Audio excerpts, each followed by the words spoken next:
everyone. Today I'm going to present my mind map. So this is my mind map and it's about gamification.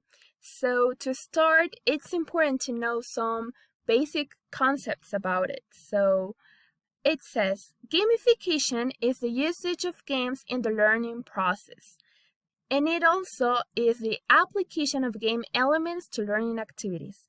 So in other words, it means that gamification is a strategy used by teachers in the class in order to encourage or promote students' active learning.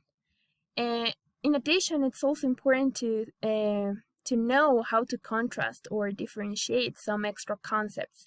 So it's important to make a contrast between the terms game, game-based learning, and gamification. So game is the game itself, so it's the mean of entertainment. But game-based learning are the learning objectives. And finally, gamification is this application of the games and the game-based learning in the learning process. Now we're gonna go with the purposes. Gamification has so many purposes. Let's see. Yeah, there are so many purposes that gamification has. The first one is to motivate students, then to empower students, so students will feel comfortable to develop or to give ideas or to enjoy the class. It's also important, gamification, because it helps to stop a traditional context. Sometimes in the classroom, it's very common to see the teacher-centered approach. This means that the teacher becomes the attention, because the center of attention becomes the authority. But in this case, with gamification, it promotes the student-centered approach instead of the teacher-centered. So this means that students will be free and they will have the authority and the control to learn. It's also important, gamification, to keep them focused through dynamic activities. Gamification allows dynamic activities, enjoyable activities. And finally, it helps to improve students' academic results. So when they have this motivation, this interest, they will definitely improve their results. Now we're going to go with the advantages. So there are very important advantages. The first one says it helps to arrange a flipped classroom. Yeah, a flipped classroom allows and encourages the active learning and the student-centered approach. So in a flipped classroom, students' active learning is visible in the class. So as I said before, students will have this control while they are playing the game. Also, it applies constructivism because they are building their knowledge, because through these games they will learn. And also, it promotes collaborative work, so it could be peer work or group work. They can work in pairs, in groups of 3, and so on. Another advantage is that students are used to play games, so they will immediately adapt. Then, games will always be enjoyable and interactive. Students will be eager to learn. They will feel excited to learn through gamification. It's very useful to assess the students' progress. So there are so many common apps that teachers use in order to follow or to check their understanding. And also, it is useful to check a student's understanding easily. That's what I say. And now we're gonna go with the disadvantages, because everything has some problems sometimes. But in this case, gamification has few disadvantages. As you can see, students can become addictive to learn just through games. If the teacher hasn't arranged this strategy, students will become addictive to these games. And also, not all the games are for all the students. Sometimes there are some pupils who don't like games or who like to learn in another way.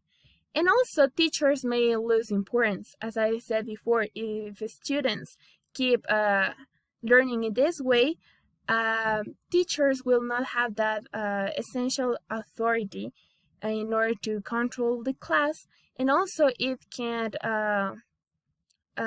this addiction will lead to misbehavior.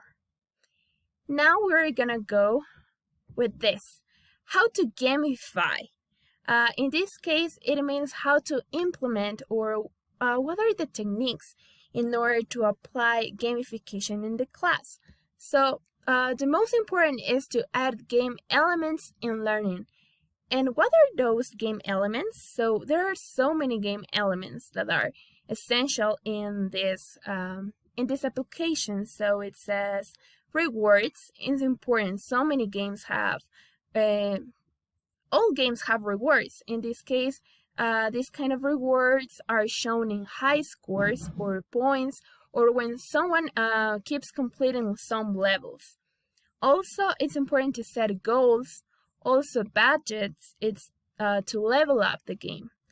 Standing means to say or to assign some winners, because some students do much effort than others. And also competition, it's allowed in gamification because students will feel more excited. Also, it's important to promote teamwork and some characters. So all these elements are pretty common in games, but now we're gonna see what kind of games are useful to apply gamification. So here are many examples. As you can see, here we have Kahoot. It's I like these examples are the ones that I like the most. So Kahoot, I like it. It's very useful to make quizzes. Teachers use it a lot because it's so colorful and it's pretty interactive.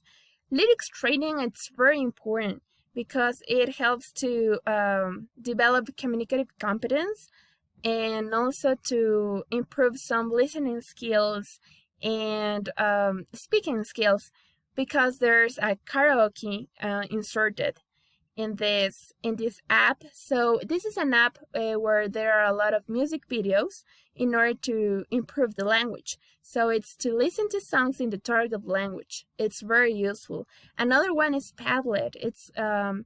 It's perfect to share ideas and comments, and also it helps to improve writing, and also they can build knowledge through sharing these ideas. And finally, quizzes.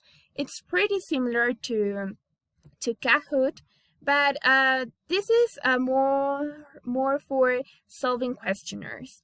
But these are the most common to apply gamification, and also all of these examples have the elements that I mentioned before. So I think this is all about gamification, and I hope you liked this important information. Thank you.